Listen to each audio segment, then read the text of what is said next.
the SEMA show, one of the honors is the GM Design Award, and GM Design Award is a pretty big deal, and they look for a lot of things, and this year, Steve Strope won with the 72 Camaro that's behind us, and there's a lot of things that I like about it that I probably think GM liked about it, and some of that has to go with being over the top, but not being too crazy, because you see a lot of over the top cars that are just out of control, and this one isn't. So can you kind of tell us a few of the things GM really liked about this car? Sure. Yeah, the whole thing that resonated between me and GM, that when I went my walk around the car and described things, and the catchword that they kept using later on when we were talking and at the award ceremony is the word restraint. So you keyed in on that quite properly. Everything done on this car, even though there's outlandish amounts of modifications, there's a lot of restraint into keeping things tight together.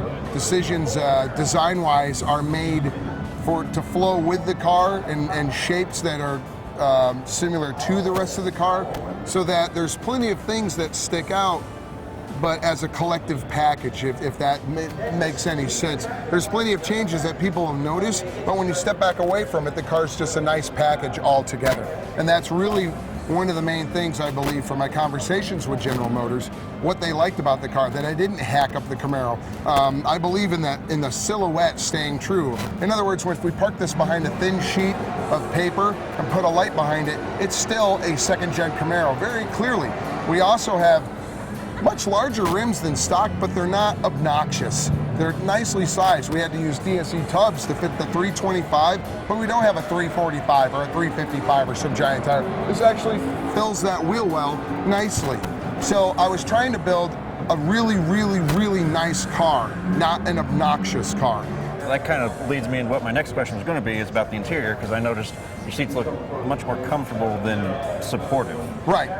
Yeah, they're supportive as in comfort, but yeah, it's not made to strap in with a 5-point harness and go whipping around. It's you get in it and sit in it for 5 or 6 hours. And of course, like every one of our cars, the interior is bespoke. The shifter handle and the shifter knob are all one-off made. The owner comes down, sits in the seat after the foam has been carved to him. We have a shortened column made with flaming river, so everything sits where he wants. And we said, where do you want your hand to fall for the shifter? We took a bunch of cross measurements. That shifter knob is where his hand, not my hand, where his hand wants to shift and be comfortable. So when he's in this car is the pedals, the steering wheel, the shifter, the seat are built to him. So he can get in the car and sit in it for an extended period of time, turn on the vintage air, turn on the sound system, roll up the windows, be very comfortable while driving a 1,300 horsepower motor, which is on the low side. It'll actually turn up the wick to about 1,500. When we hand it over to him, it's probably going to be at like 800 or 900. It doesn't need all that. You don't need all of that. You'll still blow the tires off it all over the place with 800 or 900 horsepower. So it's going to be a really, really nice place to be. It's basically, again, our version of a Camaro in the form of like an Aston Martin DBS.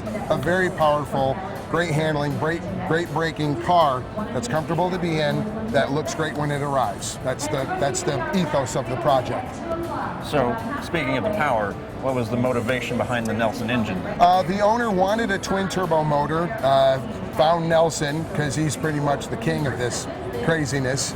And I worked with Tom, and I told him, I want something, you can have all your craziness, but I need to get in and turn the key and have him drive down the road. The genius is actually that alien intake, and there's been a lot of talk about this, I'm sure, on Tom's YouTube channels and all. But for those of you not familiar, this intake and the fuel setup is genius. In the fuel tank, Rick's did the tank for us. There are 2 Aeromotive fuel pumps. Inside that intake, there are 16 injectors. The first 8 run with the motor. So when you're not on boost and you're driving around, which even on the highway you're not in boost, you're driving around. In fact, you're on vacuum.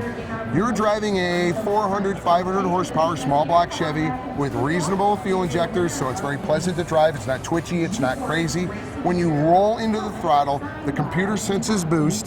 It activates the other 8 injectors, the other fuel pump, to obviously supply the fuel needed when the turbos are wicking up.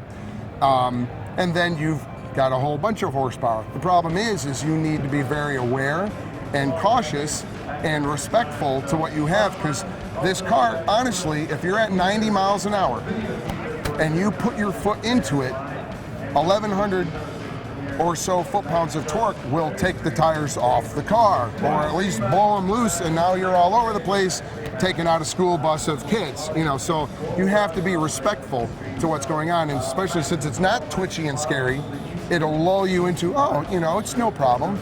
But if you hit the loud pedal, all of a sudden you got an atom bomb going off. And also with a full exhaust, mufflers and resonators, and with turbos, it's very quiet. Even on the dyno pole, which is up online, there's just header going into an extension about that long. And after I don't know, 3,000 or 4,000 RPM, all you hear is the turbo sucking. You don't even hear the motor. You don't even hear the exhaust. That's it's awesome. just turbos. So it'll be a very quiet, nice place. But again, that's kind of deceiving. You know, it's not a loud, obnoxious, twitchy race car. So you got to be aware of what you're driving around. But that's the point. Power under control. You know, again, that's the basis of it. But Tom Nelson, cast iron, so no problems. Cast iron 427 small block, electromotive ignition. That's what Tom likes to use. His mirror image patented left and right hand turbo. Water to air and air to air intercoolers. Up in the front is a oil cooler, the air to air, and the AC condenser. The motor's back 3 inches. The core supports forward 3.5 inches. A lot of engineering going on, and a lot of. We built this car. The owner was a diesel line mechanic, so there are component doors. This right here is to get to the clutch reservoir fill. On the other side, it's to get to the radiator fill. You put it on the lift, you pull off the tires. The inner fenders have got removable panels. This side to get to the brake system, the other side to get to the electronics. Everything is packaged in a way that the owner can actually maintain the vehicle. Even underneath, there's twin tanks. You'll see a fill tank and then that catch can. This side has it also. The catch cans are from the valve covers.